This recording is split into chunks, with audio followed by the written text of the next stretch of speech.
Conclusion is shocking to many. It seems to be a part of a larger pattern of purges initiated by their leader Kim Jong-un. And our Hwang Sung-hee tells us more about how the young leader could be using fear to consolidate his own authority. North Korean leader Kim Jong-un appears to be removing anyone who challenges his power. That's according to South Korea's National Intelligence Service. In addition to having Defense Chief Hyun Young-chul executed, the young leader also ousted a number of his closest aides over the last 6 months. In fact, Hyun is just one of 70 officials shot to death since Kim assumed leadership of North Korea in December 2011. One of the most shocking killings was Kim's uncle Jang Sung-taek, who was executed in 2013. In comparison, his father Kim Jong-il executed only 10 officials in the first 4 years of his leadership. The South Korean government said the frequent purges are part of Kim's power consolidation process. The government views North Korea's purges as a method to promote and solidify Kim Jong-un's one-man leadership through the use of fear tactics.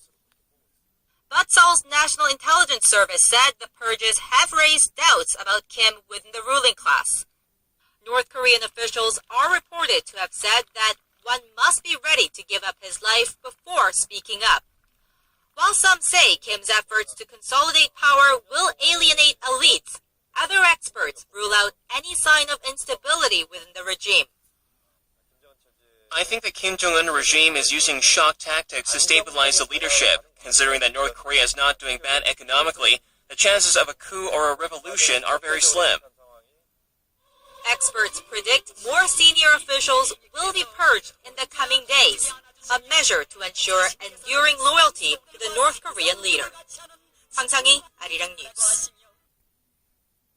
The Korean Army says Wednesday's shooting incident by a reservist surnamed Che was premeditated and that he had alluded to the shootings in text messages he sent to a friend. For more, we now connect to our Na-yeon-kyung standing by on the line. Hyung-kyung, could you give us the latest on the investigations? Sure, Daniel. Army officials revealed the preliminary investigation results at the Defense Ministry this afternoon. They said Che seems to have planned the shooting in advance, saying he had sent around 10 text messages to a friend leading up to the shooting.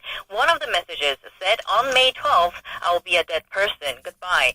Now, May 12th is the day the mandatory 3-day training for reservists began. The incident happened on May 13th.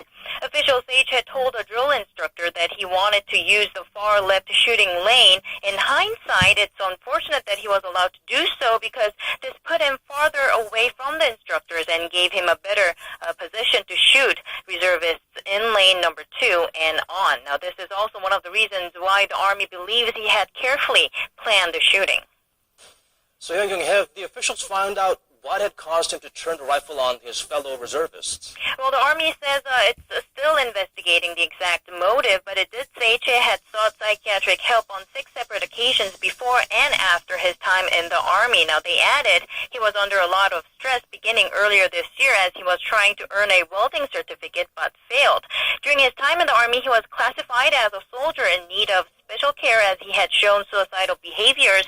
A note found in Che's pocket after he committed suicide included sentences like, "I don't know why I'm living. I deeply regret missing the opportunity to kill everyone, including myself, in the Army." Daniel?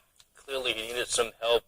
Hyung-kyung, could you backtrack a little bit and tell us what happened yesterday for those who haven't been following this particular news? Sure. The shooting happened at around 10:30 a.m. on Wednesday at a shooting range in southern Seoul. 2 reserve soldiers, including the assailant Che, died right away and 2 others were injured. Later yesterday evening, though, one of the injured died, raising the number of deaths to 3. Today, Army officials said the whole thing happened in a span of 10 seconds. Che fired towards the target board once, then suddenly got up and aimed at a reservist waiting behind him and then turned the rifle on other reservists. Now, there were apparently a total of 9 instructors, none of whom were able to stop Che. The military is expected to face tough questioning, especially in regards to safety rules that weren't enforced in the training session. Back to you, Daniel.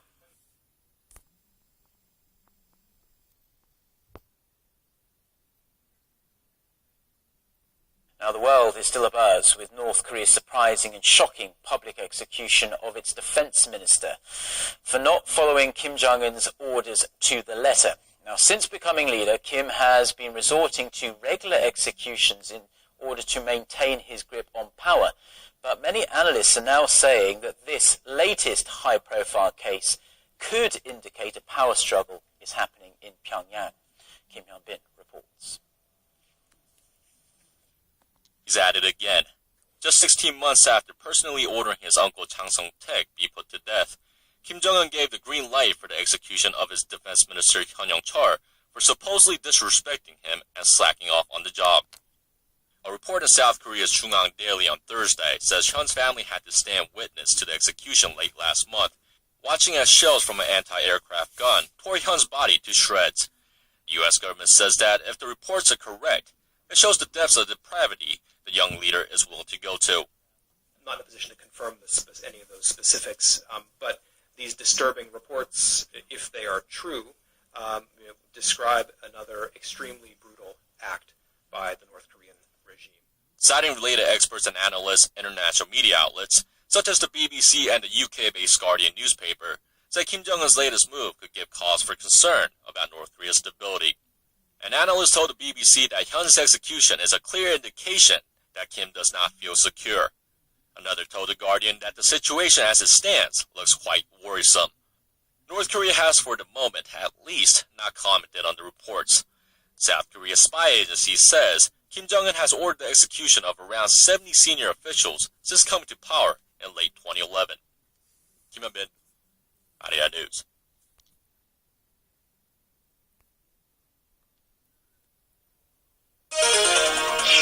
On this edition of Primetime News, South Korean military officials were in the hot seat at the National Assembly after yesterday's deadly shooting at a reservist training camp. We have the latest on the investigation into that incident. And former Prime Minister Lee Wan-gu asserted his innocence after undergoing questioning by prosecutors over his alleged involvement in a bribery scandal. Speaking to reporters, he said, "Nothing in the world beats the truth." The OECD projects the Korean economy will rebound in the second half of the year, while the IMF went the opposite direction and further cut Korea's growth forecast for this year. Korea's finance minister also weighed in, saying the economy is on the path to recovery, but the pace of growth may be less than robust. All up next on our newscast.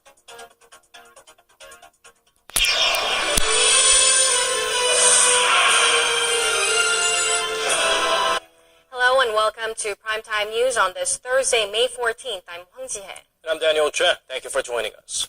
Let us begin with the latest on the military camp shooting incident that left 3 dead, including the shooter. The Korean Army says Wednesday's shooting spree was planned and that the reservist not only alluded to the shootings and text messages he sent to a friend, but had a history of mental illness. Our Na Young-kyung has more on the preliminary investigation results. On May 12th, I'll be a dead person. Goodbye.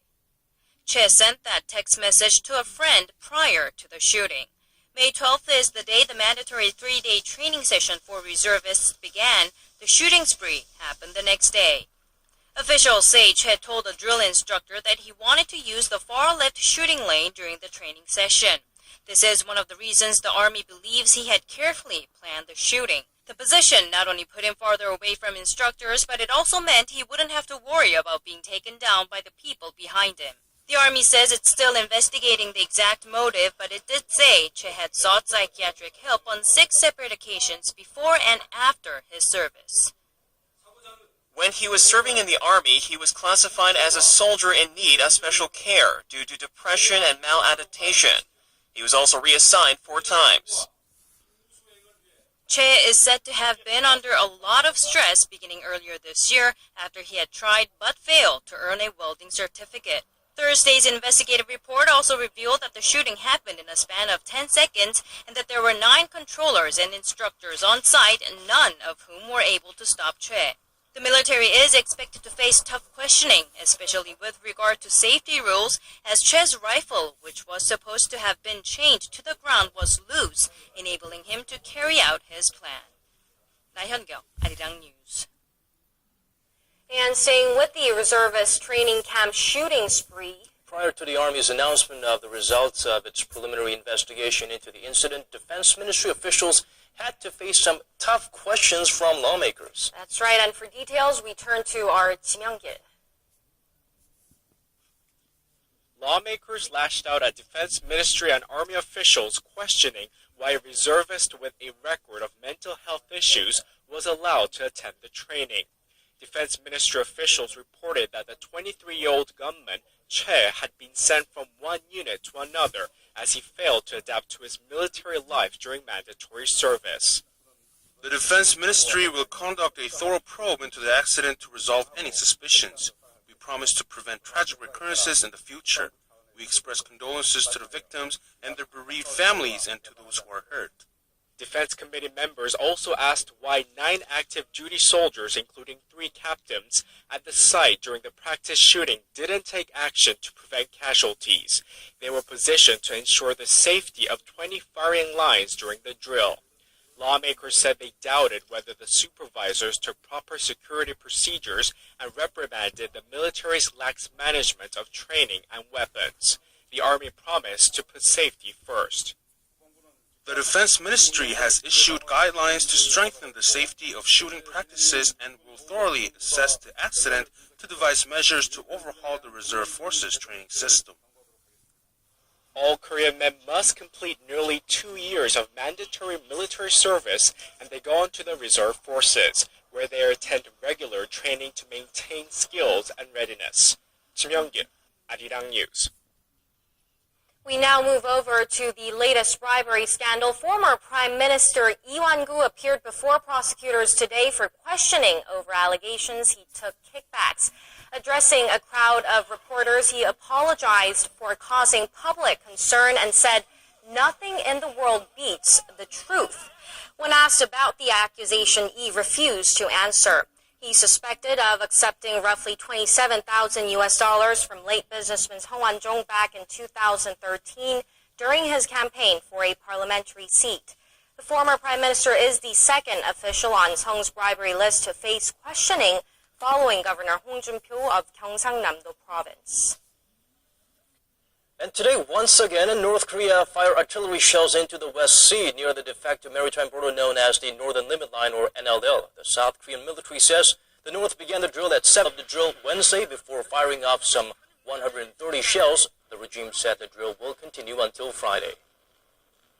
And with the world still in shock at North Korea's public execution of its defense minister, the United States has condemned Pyongyang, labeling it a merciless regime. Kim Hyun-bin takes a look at the U.S. reaction and gives us the view from abroad. He's at it again.